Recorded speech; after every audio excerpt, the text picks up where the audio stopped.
হয়ে বেঁচে থাকার থেকে ওসমান হাদির মতো 2 মিনিট জীবন নিয়ে বেঁচে থাকা বেশি সম্মানের। আপনি চাইলে ওসমান হাদি হইতে পারবেন না, আমি চাইলে ওসমান হাদি হইতে পারবো না। উনি বাংলাদেশকে ইনসাফের পথে নিয়ে যাইতে চাইছে। আমরা ব্যক্তি স্বার্থে, দলীয় স্বার্থে, সিটের স্বার্থে, ব্যবসায়িক স্বার্থে, একটা টিভি চ্যানেল পাওয়ার জন্য, একটা গরুর হাটের জন্য, একটা বাজারের ইজারার জন্য, একটা থানা কমিটির জন্য, একটা জেলা কমিটির জন্য, ইউনিয়ন সভাপতি হওয়ার জন্য নিজের মেরুদণ্ড বিক্রি করে দিয়ে আমরা সেবাদাস হয়ে থাকতে চাই। রাজনৈতিক দলগুলো দলীয় হয়ে গিয়েছে।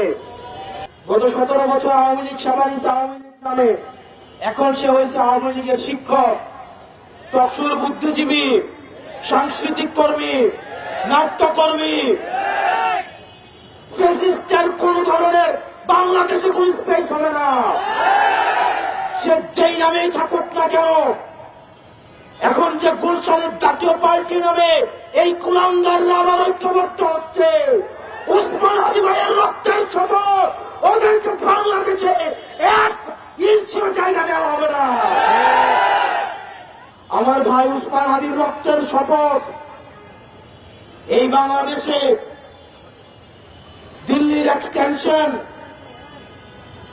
ইন্ডিয়ার আধিপত্য এই বাংলাদেশে কোন ফর্মে, কোন ব্যক্তির মাধ্যমে, কোন ইনস্টিটিউশনের মাধ্যমে, টক্সিজীবীর মাধ্যমে, পেশাজীবীর মাধ্যমে এই বাংলাদেশে কোনদিনও আরো ঢুকবে না।